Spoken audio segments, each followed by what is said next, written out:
in my cab of my 1971 F100 that I'm rebuilding.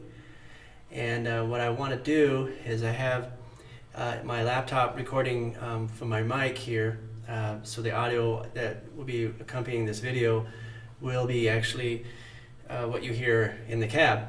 Now, of course, there's no windows or doors, but even here I can still hear a reverberating echo. And so I'll be applying this lizard skin, the sound control as well as the ceramic. I'll be putting the ceramic on the undercarriage of the cab and the outside of the firewall in the engine compartment. And then on the inside, I'll put the sound deadening product on the floorboard here, as well as up the firewall interior here under the dash, and then up a ways on the back here of the cab. And I'll also put both sound deadening and the ceramic on the roof when I'm done. I do a couple quick little tests in the cab.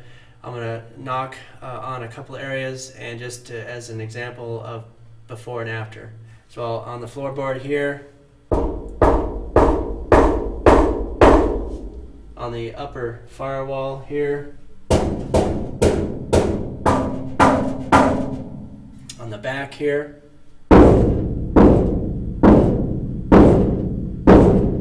and on the roof.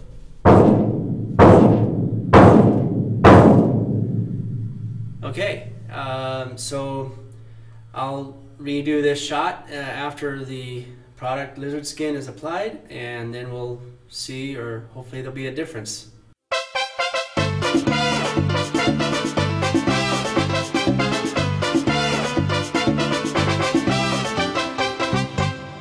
This is the post application of lizard skin, both the sound control and the heat barrier. I have applied it to the various places I shown on the video, and so now I'm going to test it.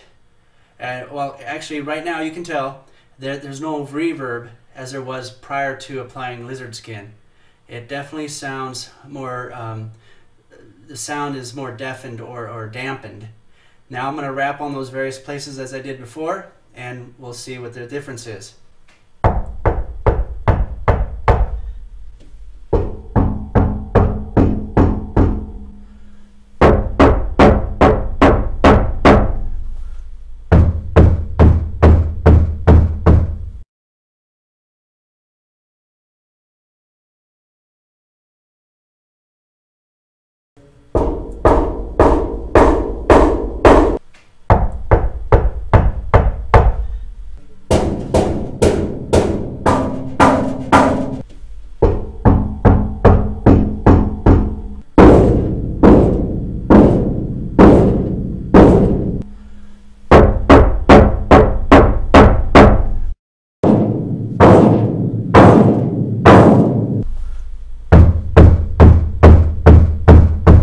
Thanks for watching. Hopefully this was beneficial to those of you who want to apply lizard skin in the future. And you have a great evening, a great day wherever you're at.